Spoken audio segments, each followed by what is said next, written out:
So again hi everyone. मेरा नाम है शशांक वाजपेयी और आप मेरे साथ सीख रहे हैं क्लास 10th की केमिस्ट्री। तो हमने पहला लेक्चर डिस्कस कर लिया है। अगर आपने अभी वो लेक्चर नहीं देखा है तो इस वीडियो के डिस्क्रिप्शन में आपको उसकी लिंक और उसके नोट्स प्रोवाइड किए गए हैं। ठीक है, तो अब लेक्चर को आगे कंटिन्यू करते हैं। तो हमने क्या पढ़ लिया था? हमने कॉम्बिनेशन रिएक्शन तक पढ़ लिया था। उसके आगे हम देखने वाले हैं।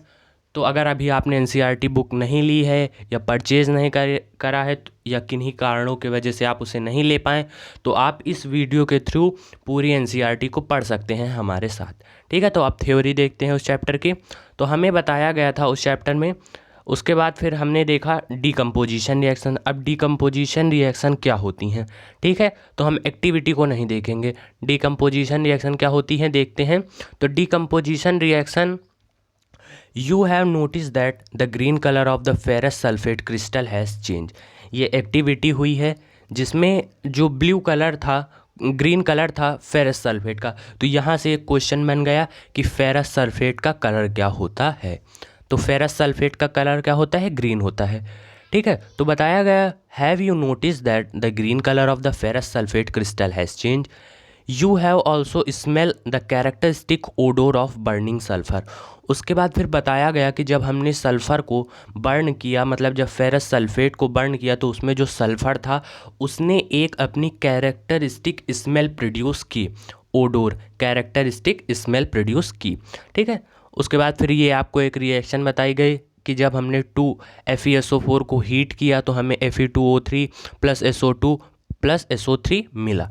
FeSO4 को क्या बोलेंगे? FeSO4 को बोलेंगे फेरस सल्फेट, Fe2O3 को बोलेंगे फेरिक ऑक्साइड प्लस SO2 और SO3, सल्फर डाइऑक्साइड और सल्फर ट्राइऑक्साइड। उसके बाद फिर यहाँ से एक अच्छा सा क्वेश्चन बन के आता है कि जो ये Fe2O3 है इसे हम क्या कहते हैं? Fe2O3 को हम क्या कहते हैं? तो Fe2O3 को हम कहते हैं iron third oxide.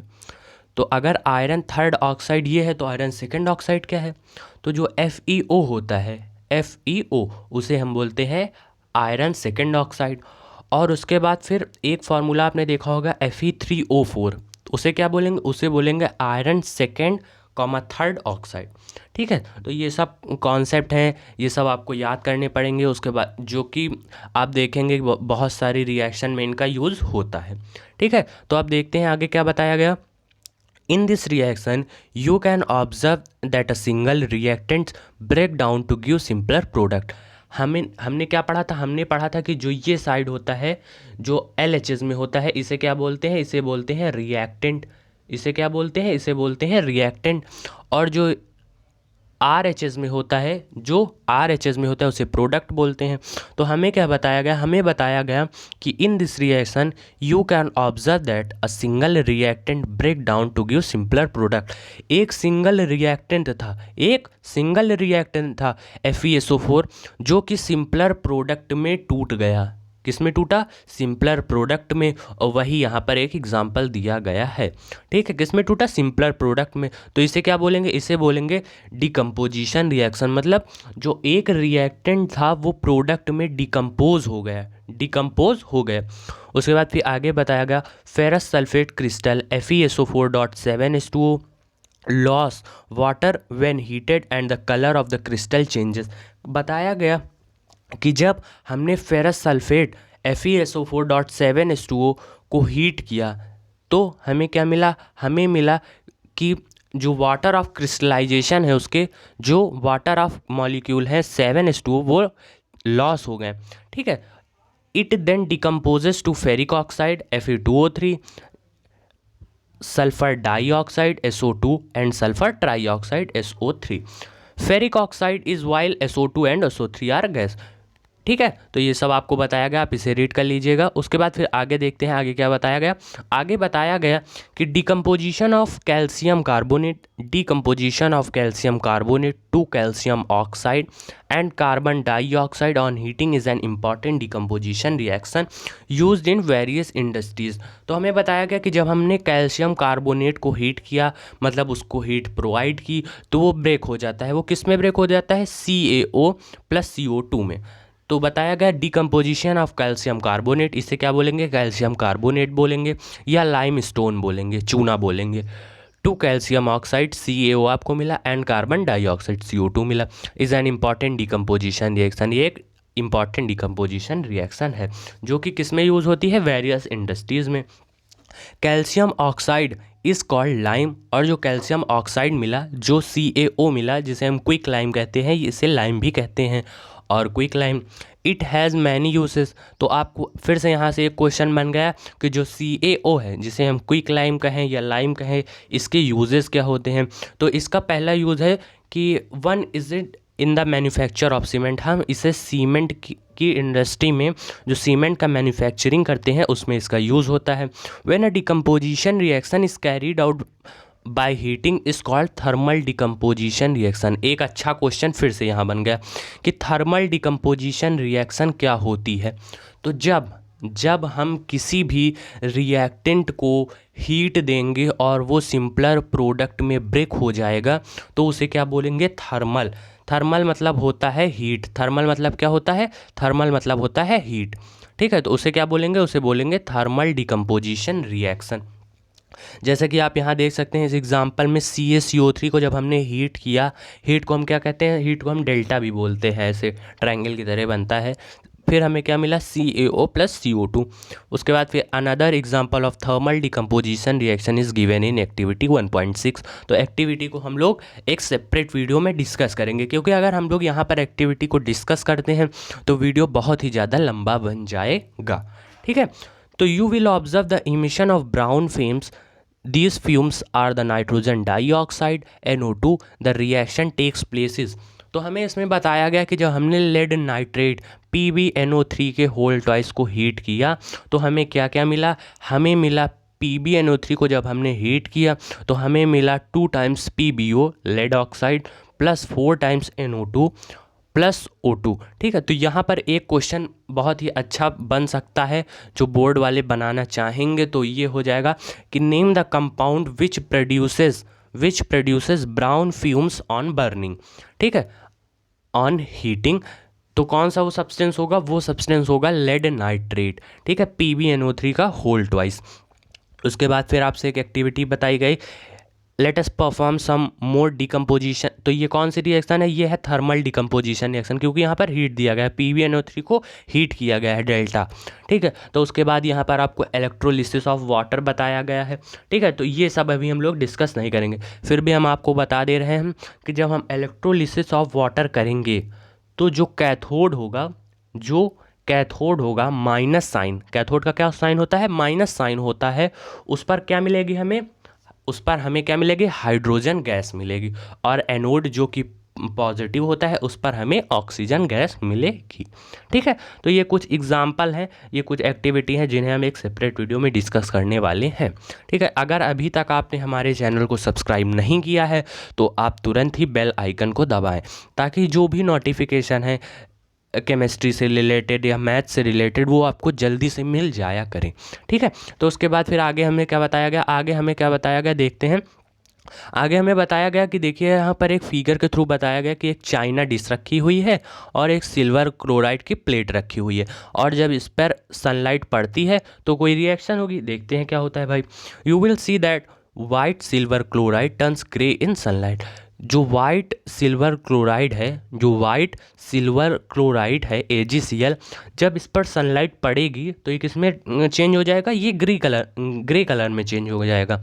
This is due to the decomposition of silver chloride into silver and chlorine by light. तो ये एक रिएक्शन होती है जिसमें हम सिल्वर क्लोराइड को लेते हैं AgCl को, जब ये सनलाइट के कांटेक्ट में आता है, जब ये सनलाइट के कांटेक्ट में आता है तो Ag और क्लोरीन गैस में टूट जाता है, Cl2 क्लोरीन गैस में टूट जाता है। ठीक है, तो ये एक रिएक्शन है, इसे आप देख लेंगे। उसके बाद फिर आगे क्या बताया गया है, आगे बताया गया है हम लोगों को the above reaction are used in black and white photography. तो जो ये रिएक्शन थी ये किस में यूज़ होती है, ये ब्लैक और वाइट फोटोग्राफी में यूज़ होती है। क्योंकि यहाँ पर जो सब्सटेंस था जब उस पर सनलाइट पड़ी तो वो ग्रे कलर में चेंज हो गया। ठीक है, तो आप समझ सकते हैं कि यहाँ से हम लोग कोई ऐसी टेक्निक बना सकते हैं, डेवलप कर सकते हैं जिससे हम फोटोकॉपी का वर्क करें। ठीक है, तो यहाँ पर फिर आपसे क्वेश्चन तैयार हो गया कि नेम द सब्सटेंस या name the reaction which is used in white और ब्लैक फोटोग्राफी। ठीक है, तो ये सब आपको कुछ जो पॉइंट्स हैं, जो इंपॉर्टेंट पॉइंट्स हैं, इनको ध्यान देना होगा। मैं आपको बार बार बता देता हूँ, उस जगह आपको पहले से सतर्क कर देता हूँ कि कहाँ से बोर्ड वाले क्वेश्चन बना सकते हैं। ठीक है, तो आगे देखते हैं। What form of energy is causing this decomposition reaction. तो वो एनर्जी किस फॉर्म की है जो डिकम्पोजिशन रिएक्शन को कॉज करती है। We have seen that the decomposition reaction requires energy either in the form of heat, light or electricity for breaking down the reactants। तो हमने यहाँ पर ये चीज़ देखा कि जो रिएक्टेंट है उसे टूटने के लिए, उसे सिंपलर प्रोडक्ट में टूटने के लिए किसी न किसी फॉर्म की एनर्जी चाहिए। चाहे वो इलेक्ट्रोलिसिस ऑफ वाटर में हमें इलेक्ट्रिसिटी का यूज़ करना पड़े, चाहे हम CaCO3 को हीट करें, ये एग्जाम्पल है। ठीक है, और चाहे हम AgCl पर सनलाइट डालें। ठीक है, तो देखिए यहाँ पर हीट भी आ गया, लाइट भी आ गया और इलेक्ट्रिसिटी। यहाँ पर आपको सबके एक एग्जाम्पल याद कर लेने हैं। Reaction in which energy is absorbed are known as endothermic reaction. और यहाँ पर आप देखेंगे कि हमने जैसे मान लीजिए CaCO3 को हीट किया तो वो CO प्लस CO2 में टूटा, तो इस हमने एनर्जी दिया। हमने एनर्जी क्या किया, हमने एनर्जी दिया। एरो के ऊपर हीट लिखा है, हमने एनर्जी को दिया। तो जब हमने एनर्जी को दिया तो उसने एनर्जी को क्या किया, एब्जॉर्ब कर लिया। ठीक है, तो एंडोथर्मिक रिएक्शन, अगर जो प्रोडक्ट बनता हो उसकी तरफ एनर्जी होती, वो एनर्जी को रिलीज़ करता, तो क्या होती, एक्सोथर्मिक रिएक्शन होती। ठीक है, उसके बाद फिर ये देखिए यहाँ पर कुछ क्वेश्चन दिए हुए हैं, carry out the following activity. तो एक्टिविटी को हम लोग इस वीडियो में डिस्कस नहीं करेंगे, आपको एक सेपरेट वीडियो मिलेगा जिसमें हम लोग एक्टिविटी को डिस्कस करेंगे, और उसके बाद आपको एक वीडियो मिल जाएगा जिसमें हम सारे इंटेक्स क्वेश्चन और एक्सरसाइज को डिस्कस कर लेंगे। ठीक है, तो आगे क्या बताया गया है, आगे हम लोगों को बताया गया है डिस्प्लेसमेंट रिएक्शन। ठीक है, तो अभी हम लोगों ने क्या पढ़ा, अभी हम लोगों ने कॉम्बिनेशन रिएक्शन को पढ़ा, और फिर क्या पढ़ा, फिर हम लोगों ने पढ़ा डिकम्पोजिशन रिएक्शन। तो डिस्प्लेसमेंट रिएक्शन में क्या बताया गया, डिस्प्लेसमेंट रिएक्शन की एक एक्टिविटी बताई गई जिसमें ये फिगर के थ्रू आपको समझाया गया। ठीक है, तो आगे देखते हैं क्या बताया गया। आगे बताया गया कि why does the iron nail become brownish in colour and the blue colour of copper sulphate solution fade. ठीक है, तो आपने अगर हमने एक वीडियो बनाया है जिसमें हमने रिएक्टिविटी सीरीज़ को बताया है। हमने उसमें क्या डिस्कस किया, हमने उसमें रिएक्टिविटी सीरीज़ को डिस्कस किया है कि कौन सा एलिमेंट किस एलिमेंट से ज़्यादा रिएक्टिव होगा या उससे कम होगा। उस वीडियो की जो लिंक है आपको इसी वीडियो के डिस्क्रिप्शन में मिल जाएगी। ठीक है, तो उसमें आप पहले इस वीडियो को नहीं देखेंगे, आप पहले उसमें देख लीजिए कि कौन से एलिमेंट की रिएक्टिविटी कैसे है, कौन ज़्यादा रिएक्टिव है, कौन कम रिएक्टिव है, कौन लीस्ट रिएक्टिव है और कौन सबसे ज़्यादा रिएक्टिव है। ठीक है, तो इसमें क्या बताया गया, इसमें देखते हैं। इसमें बताया गया कि why does the iron nail become brownish in colour. Iron nail किस कलर के हो जाते हैं, brownish, and the blue colour of copper sulphate solution fade. ठीक है, the following chemical reaction takes place in activity. तो जो एक्टिविटी है उसमें एक रिएक्शन होती है, उसमें क्या होता है, उसमें जो Fe है प्लस CuSO4 कॉपर सल्फेट को जब हम हीट करते हैं तो FeSO4 प्लस Cu हमको ऑब्टेन होता है। तो आप यहाँ पर एक चीज़ को ध्यान देंगे, आप यहाँ पर क्या चीज़ ध्यान देंगे कि जो यहाँ पर Fe था प्लस CuSO4 था, तो Cu ने क्या, जो Fe ने क्या किया, Fe कहा कि मैं SO4 के साथ आ जाऊँगा, उसने Cu को भगा दिया। तो Cu देखिए आप ये चला आया और Fe इसके साथ ऐड हो गया। ठीक है, तो ऐड हो गया मतलब ज़बरदस्ती की, तो मतलब इससे ये पता चलता है कि जो Fe है वो ज़्यादा रिएक्टिव है ना Cu से, इसलिए Cu को मार के भगा दिया। ठीक है, तो यहाँ पर हमने क्या एक मतलब पॉइंट निकाला है कि जो Fe है, Fe is more reactive than Cu। ठीक है, तो अगर आपसे यहाँ पर एक रिएक्शन मिल जाए Fe plus CuSO4, FeSO4 plus Cu, आपसे एक बोर्ड में एक कंफ्यूज करने वाला आपसे फिर एक क्वेश्चन पूछ सकते हैं। तो वो क्या होगा, वो पूछेंगे FeSO4 क्या होगा, FeSO4 प्लस Cu, और आपको प्रोडक्ट बताना होगा। तो आपको पता है कि जो Fe है वो ज़्यादा रिएक्टिव है Cu से, इसलिए जो हमने रिएक्शन बताई वो होगी ही नहीं। ठीक है, तो यहाँ पर आप क्या देखेंगे, उसके बाद आगे देखते हैं क्या बताया गया। आगे बताया गया कि in this reaction iron has displaced और remove another element copper from copper sulphate solution.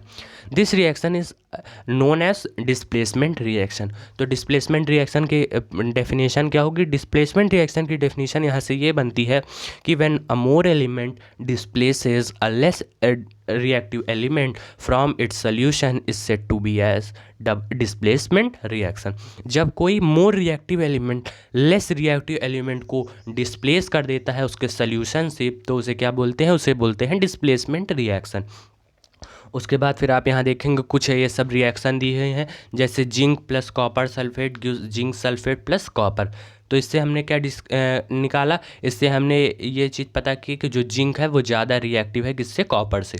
ठीक है, उसके बाद फिर हमने लिया Pb plus CuCl2 copper chloride, तो हमें क्या मिला? Lead chloride plus copper Cu। ठीक है, तो हमने उसके बाद नीचे आप देखिए एक पॉइंट दिया हुआ है, zinc and lead are more reactive elements than copper, they displaces copper from its compound. ठीक है, तो वही हमने बताया, zinc and lead are more reactive elements than copper, they displaces copper from its compound. ठीक है, आगे देखते हैं आगे क्या बताया गया है। आगे बताया गया है कि अब चौथी रिएक्शन कौन सी होगी? चौथी रिएक्शन बन जाएगी डबल डिस्प्लेसमेंट रिएक्शन।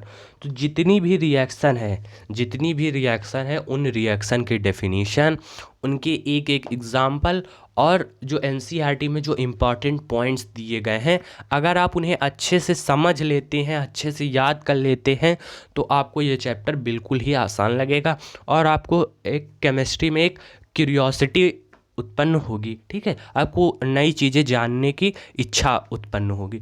ठीक है, तो इसमें क्या देखते हैं, इसमें क्या बताया गया? इसमें बताया गया हमें कि you will observe that a white substance which is insoluble in water is formed, this insoluble substance formed is known as precipitate. ठीक है, तो हमने पहले ही वीडियो में डिस्कस कर लिया था कि प्रिसिपिटेट क्या होता है। प्रिसिपिटेट क्या होता है? प्रिसिपिटेट एक वाइट इनसॉल्युबल सब्सटेंस होता है। ठीक है, जो कि इस रिएक्शन में बनेगा। तो देखते हैं क्या बना, Na2SO4 plus BaCl2 BaSO4 plus 2 times NaCl। ठीक है, तो क्या बना? सोडियम सल्फेट को जब हमने बैरियम क्लोराइड BaCl2 के साथ रिएक्ट कराया तो हमें मिला barium sulphate BaSO4 plus 2 times NaCl sodium chloride. ठीक है, तो यहाँ पर आप बताइए, यहाँ पर प्रिसिपिटेट क्या बनेगा? यहाँ पर प्रिसिपिटेट बैरियम सल्फेट बनेगा। यहाँ पर प्रिसिपिटेट क्या बनेगा? यहाँ पर प्रिसिपिटेट बैरियम सल्फेट बनेगा और इसके तरफ ऐसे एरो का निशान बना रहेगा, मतलब ये जो बीकर है उसके बॉटम में सेटल हो जाएगा। ठीक है, तो ये जो एक रिएक्शन थी इसे आप याद कर लेंगे, आसानी से याद होने वाली रिएक्शन, इसमें कुछ बहुत ज़्यादा कुछ आपको करना नहीं है।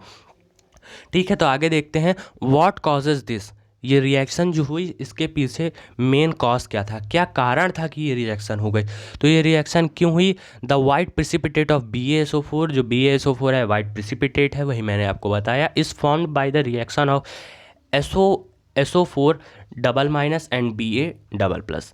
ठीक है, Ba2+। ठीक है, तो ये रिएक्शन क्यों हुई? ये रिएक्शन इसलिए हुई क्योंकि इसमें जो आयंस थे वो चेंज हो गए। ठीक है, the other product formed is sodium chloride which remain in the solution, such a reaction in which there is an exchange of ions between the reactant are called double displacement reaction. तो वो reaction जिसमें ions का change हो जाए, जिसमें क्या हो जाए? जिसमें आयंस का चेंज हो जाए, उसे हम क्या बोलेंगे? उसे हम लोग बोलेंगे डबल डिस्प्लेसमेंट रिएक्शन। तो अब हम लोग देखते हैं कि फिर अगर डबल डिस्प्लेसमेंट ये होती है तो डिस्प्लेसमेंट रिएक्शन क्या होती है। देखिए, कंफ्यूज नहीं होना है। डिस्प्लेसमेंट रिएक्शन में मोर reactive element less reactive element को उसके कंपाउंड के सोल्यूशन से डिस्प्लेस कर देगा। ठीक है, क्या कर देगा? जो मोर रिएक्टिव एलिमेंट है वो लेस रिएक्टिव एलिमेंट को उसके कंपाउंड के सोल्यूशन से डिस्प्लेस कर देगा। ठीक है, उसके बाद हमने क्या पढ़ा? हमने डिकम्पोजिशन रिएक्शन पढ़ा। डिकम्पोजिशन रिएक्शन में क्या था? एक जो रिएक्टेंट था उसको जब हमने हीट किया, तो वो सिंपलर प्रोडक्ट में ब्रेक हो गया। ठीक है, वो क्या हुआ, वो सिंपलर प्रोडक्ट में ब्रेक हो गया। तो उसे हमने क्या बोल दिया, उसे हमने बोल दिया डिकम्पोजिशन रिएक्शन। कॉम्बिनेशन रिएक्शन में क्या था, जब मोर देन टू एलिमेंट्स आपस में कंबाइन हुए तो उसे हमने क्या बोल दिया, और हमें एक सिंपलर प्रोडक्ट मिल गया जिसे हमने बोल दिया कॉम्बिनेशन रिएक्शन। अगर अभी भी आपको कोई डाउट है तो आप हमारे कमेंट सेक्शन में जाइए और वहाँ पर बताइए कि आपको क्या दिक्कत आ रही है।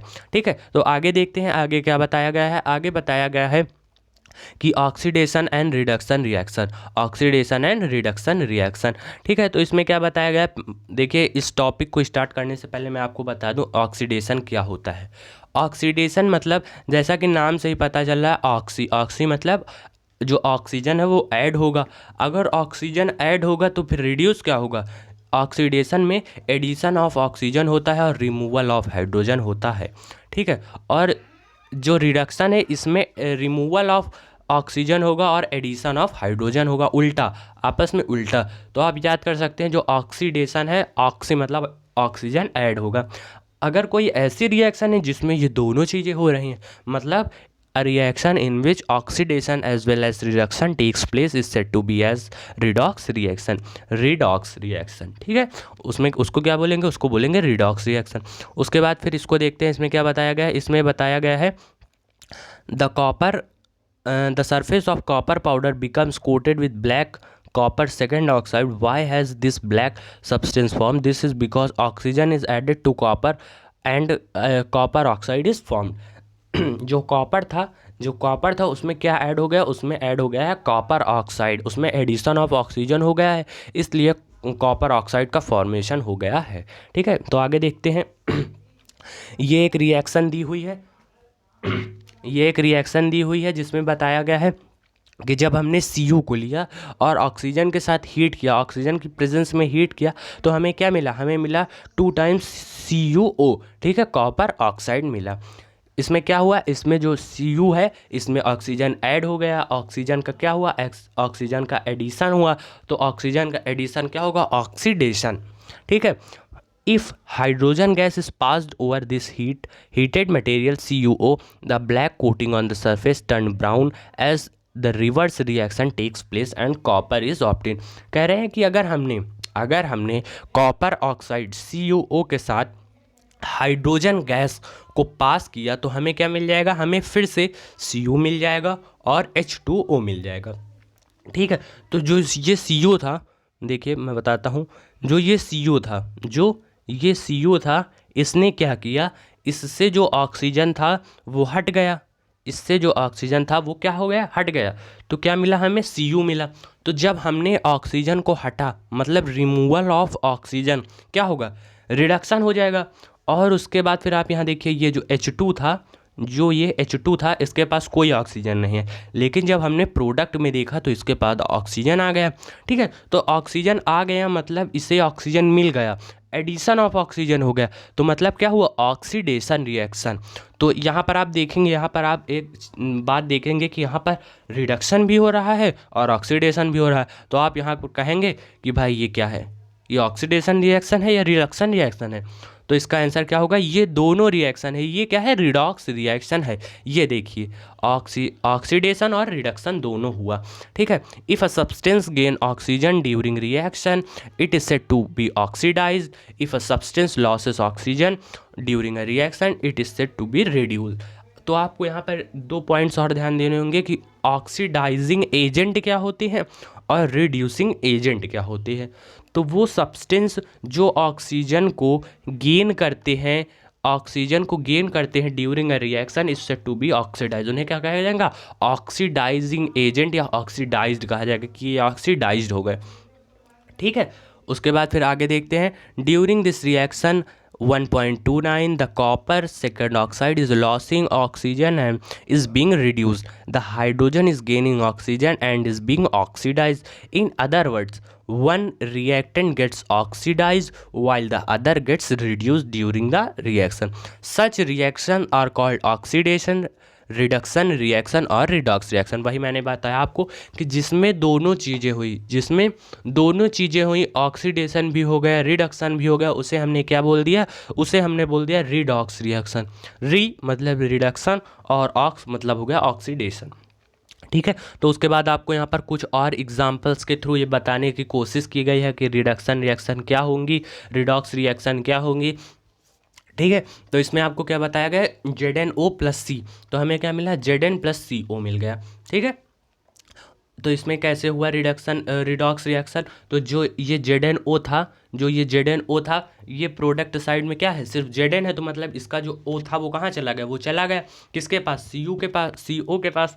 ठीक है। तो ZnO से जब O चला गया, मतलब रिमूवल ऑफ ऑक्सीजन क्या होता है, रिडक्शन होता है। ठीक है। और जो कार्बन था इसमें ऑक्सीजन ऐड हो गया, तो एडिशन ऑफ ऑक्सीजन क्या होता है, ऑक्सीडेशन होता है। तो यहाँ पर आप एक बहुत ही अच्छा पॉइंट देखेंगे जो कि एक बहुत ही अच्छा क्वेश्चन बना सकता है कि जो ये कार्बन होता है, जो ये कार्बन होता है, इसके पास एक ऐसी एफिनिटी होती है, ऐसी क्षमता होती है कि जब ये कभी भी ऑक्सीजन को देखेगा किसी भी एलिमेंट के साथ, मतलब खुद से इससे ज़्यादा कोई एलिमेंट रिएक्टिव ना हो, ये जिसके पास भी ऑक्सीजन देखता है ये तुरंत जाकर उससे अटैच हो जाता है, ऑक्सीजन से अटैच हो जाता है और ऑक्सीजन को ले लेता है। ठीक है। तो ये एक इसकी एक कैरेक्टरिस्टिक प्रॉपर्टी होती है। उसके बाद फिर आपको यहाँ पर एक बताया गया MnO2 + HCl 4HCl gives MnCl2 + 2 times H2O + Cl2। आप कमेंट सेशन में जाकर हमें ये बताइए कि इसमें किसका रिडक्शन हुआ, किसका ऑक्सीडेशन हुआ, ये रिडॉक्स रिएक्शन है कि ऑक्सीडेशन रिएक्शन है कि रिडक्शन रिएक्शन। आप कमेंट सेशन में जाकर इस वीडियो के बाद हमें बताइएगा। ठीक है। उसके बाद फिर हमें बताया गया रिएक्शन इन एवरीडे लाइफ। तो ये जो चैप्टर पढ़ने का मेन मोटो था, मेन टारगेट था, वो ये था कि जो हमारी डेली लाइफ से कुछ रिलेटेड रिएक्शन होती हैं हम उसके बारे में जानें, वो कैसे होती हैं, क्यों होती हैं, कब होती है। ठीक है। तो इसके बारे में हमें क्या बताया गया, इसके बारे में हमें बताया गया कि पहली रिएक्शन जो होती है कोरोजन होती है। You must have observe that iron articles are shiny when new.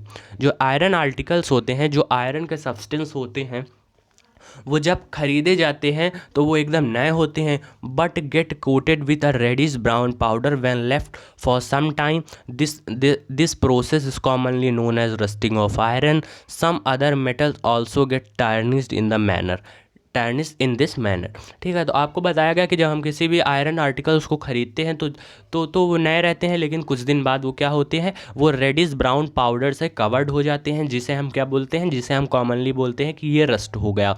और इस प्रोसेस को क्या बोलते हैं, इसको बोलते हैं रस्टिंग ऑफ आयरन।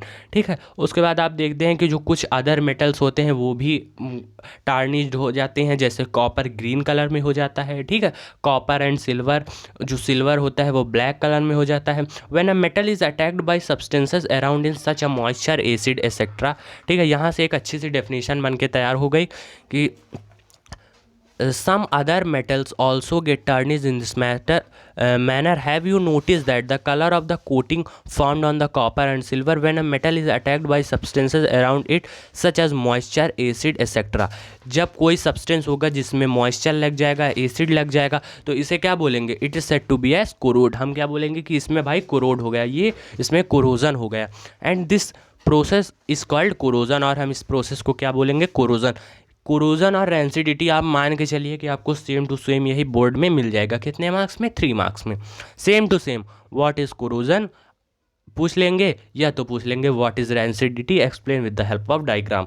और इंटरनल एग्ज़ाम में तो ये आना ही है, इंटरनल एग्ज़ाम में तो ये आना ही है। अगर अभी तक आपने हमारे चैनल को सब्सक्राइब नहीं किया है तो जाकर तुरंत बेल आइकन को दबाएं। और देखिए, हम आपको फिर से बता दें कि हमारे इस चैनल पर आपको क्या क्या अवेलेबल है। आपको इसमें केमिस्ट्री मिलेगी, क्लास 10th की मैथ्स मिलेगी, जहां पर हमने फुल NCERT को क्लियर किया है, NCERT को क्लियर किया है। अगर आपको अभी भी कोई प्रॉब्लम आ रही है तो आप प्लेलिस्ट के ऑप्शन में जाएं, प्लेलिस्ट के ऑप्शन में जाकर देखें कि वहाँ पर हमने कितने लेक्चर डाल दिए हैं। वहाँ पर हमने इकोनॉमिक्स SST में क्लियर कर लिया है, जियोग्राफी हम लोग डिस्कस कर रहे हैं, जियोग्राफी में हम लोग एग्रीकल्चर तक कंप्लीट कर चुके हैं, और वहाँ पर हम लोग फुल NCERT क्लियर करते हैं, क्योंकि हमें पता है कि किसी भी कॉम्पिटिशन में सिर्फ और सिर्फ NCERT ही आने वाला है। ठीक है। चाहे वो बोर्ड एग्ज़ाम क्यों ना हो। ठीक है। और मैथ में हम लोगों ने अरिथमेटिक प्रोग्रेशन, जिसे आप लोग एपी कहते हैं, वहाँ तक डिस्कस कर लिया है। अगर आपको एनसीईआरटी आप मान लीजिए सॉल्व कर रहे हैं, अगर आपको कोई ऐसा प्रॉब्लम लग रहा है कि आप ये क्वेश्चन नहीं सॉल्व कर पा रहे हैं, तो आप हमारी प्लेलिस्ट में जाइए और वहाँ पर आपको एक एक एनसीईआरटी सॉल्यूशन मिल जाएंगे। ठीक है, अगर तब भी आपको नहीं समझ में आ रहा है तो आप हमें कमेंट करिए। ठीक है, तो आगे देखते हैं। The black coating on silver and the green coating of copper are other examples of corrosion. तो फिर यहाँ पर एक क्वेश्चन तैयार हो गया कि जो सिल्वर है, सिल्वर पर किस कलर की कोटिंग होगी। तो सिल्वर पर किस कलर की कोटिंग होगी, सिल्वर पर ब्लैक कलर की कोटिंग होगी, और कॉपर पर ग्रीन कलर की कोटिंग होगी। Corrosion causes damage to car bodies. Corrosion किसी भी चीज़ में अगर कोरोजन लग जाएगा तो वो उसे क्या कर देगा, कमज़ोर कर देगा, डैमेज कर देगा। Bridges, iron railing, ships and all objects made of metal, specially those of iron. Corrosion of iron is a serious problem. Every year an enormous amount of money is spent to replace damaged iron. You will learn more about corrosion in chapter 3.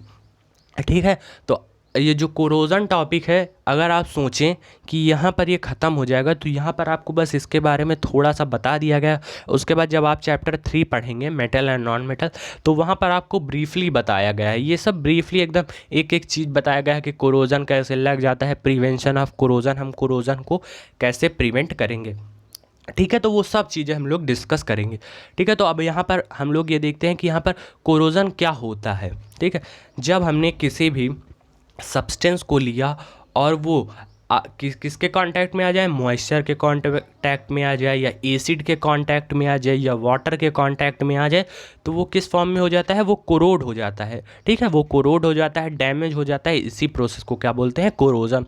और ये आपने daily life में अपने देखा होगा। ठीक है, rancidity क्या होता है, हैव यू एवर टेस्टेड और smelled the fat oil containing food material left for a long time.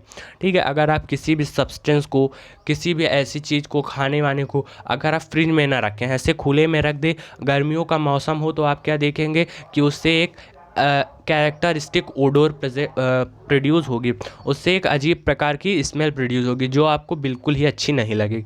ये क्यों होती है, ये किस लिए होती है, ये रेंसिडिटी के कारण होती है, उसमें रेंसिडिटी की प्रोसेस हो जाती है। When fats and oil are oxidised, when fats and oil are oxidised they become rancid and their smell and taste changes. ठीक है, तो इसमें क्या होता है, इसमें ऑक्सीडेशन की रिएक्शन होती है। जो सब्सटेंस होता है उसमें ऑक्सीजन ऐड हो जाती है, उसके बाद फिर कोई रिएक्शन होती है और वो सब्सटेंस ऑक्सीडाइज्ड हो जाता है, जिसके कारण वो अनप्लीजेंट स्मेल और टेस्ट प्रोड्यूस कर देता है। Usually substance which prevent oxidation antioxidants are added to food. उसके बाद फिर जो सब्सटेंस रेंसिडिटी या ऑक्सीडेशन को प्रिवेंट करते हैं, उन्हें क्या बोलते हैं, उन्हें बोलते हैं antioxidants are added to food containing fats and oil. Keeping food in airtight container helps to slow down oxidation. Do you know that chips manufacturer usually flush bags of chips with a nitrogen gas to prevent the chips from getting oxidised. जो manufacturer होते हैं, chips के जो manufacturer होते हैं, वो क्या करते हैं कि उसमें नाइट्रोजन गैस को फ्लश कर देते हैं। फ्लश मतलब उसमें भर देते हैं। किस लिए भर देते हैं, क्योंकि नाइट्रोजन गैस ऑक्सीजन के कंपेयर में लेस रिएक्टिव होती है। वो जो सब्सटेंस उसके अंदर है, जो चिप्स है, वो ऑक्सीडाइज ना हो पाए, वो ख़राब ना हो पाए। ठीक है, इसलिए उसमें क्या भरते हैं, उसमें नाइट्रोजन गैस को भर देते हैं। ठीक है, तो यहाँ पर हम लोगों ने इस चैप्टर को कंप्लीट कर लिया है। आगे देखते हैं। देखिए, अब हम लोगों ने जो हम लोगों ने पढ़ा है, एक बार उसे पूरा ब्रीफली एक बार मतलब ऐसे थॉरोली रीड कर लेते हैं, ताकि वो पॉइंट हमारे दिमाग में रह जाएं। ठीक है, तो क्या बताया गया है, व्हाट यू हैव लर्न, आपने अभी तक क्या पढ़ा, क्या सीखा हमारे साथ। A complete chemical equation represent the reactant product and their physical state symbolically। ठीक है, तो एक कंप्लीट केमिकल रिएक्शन क्या क्या रिप्रेजेंट करती है, रिएक्टेंट्स को रिप्रेजेंट करती है, प्रोडक्ट्स को रिप्रेजेंट करती है, एंड देयर फिजिकल स्टेट, और जो उनके फिजिकल स्टेट मतलब सॉलिड है कि लिक्विड है कि गैस है या एक्वस सोल्यूशन है, उसे रिप्रेजेंट करती है। A chemical equation is balanced so that the number of atoms of each type involved in a chemical reaction are the same on the reactant and product side of the equation. Equation must always be balanced। तो किस लिए balanced होती है? To follow the law of conservation of mass. ठीक है, किसको follow करने के लिए होती है? Law of conservation of mass को फॉलो करने के लिए हमें किसी भी केमिकल इक्वेशन को बैलेंस करना ज़रूरी होता है।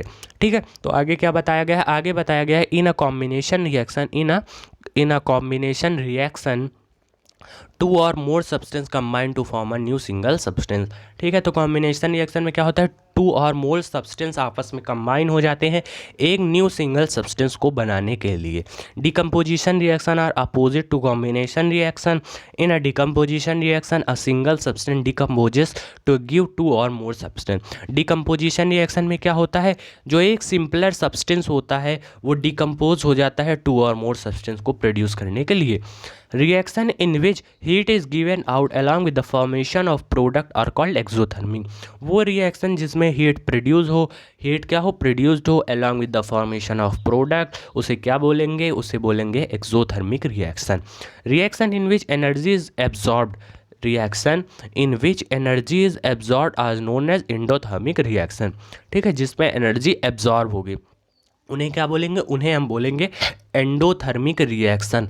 When an element displaces other element from its compound, a displacement reaction occur। जब एक more reactive element less reactive element को डिस्प्लेस करेगा तो कौन सी रिएक्शन होगी? तो होगी डिस्प्लेसमेंट रिएक्शन।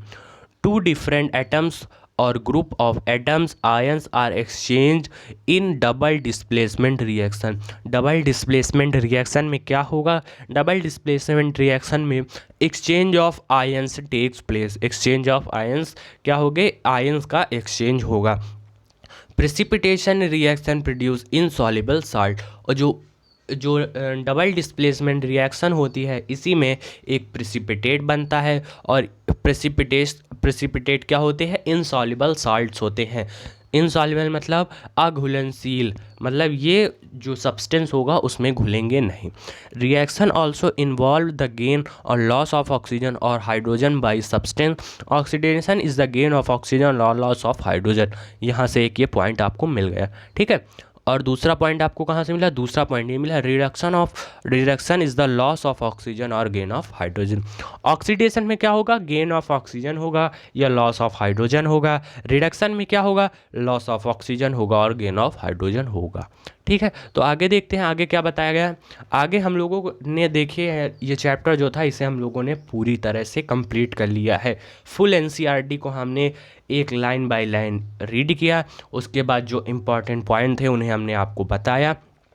अगर आप हमें अनअकैडमी पर फॉलो करना चाहते हैं तो आप अनअकैडमी लर्निंग ऐप को डाउनलोड करिए। वहाँ आप प्ले स्टोर से इसे आराम से पा सकते हैं। वहाँ पर आप ऊपर जो सर्च टैब होता है उस पर आदर्श वाजपेयी सर्च करेंगे तो हमारी प्रोफाइल आ जाएगी। ठीक है, वहाँ पर आप फॉलो बटन पर क्लिक कर देंगे तो आप हमें अनअकैडमी पर फॉलो कर सकते हैं। वहाँ पर हम लोग क्या डिस्कस करते हैं? वहाँ पर हम लोग क्लास 9th की मैथ अभी डिस्कस कर रहे हैं और उसके बाद 9th की मैथ ख़त्म करने के बाद हम लोग 10th की मैथ डिस्कस करेंगे।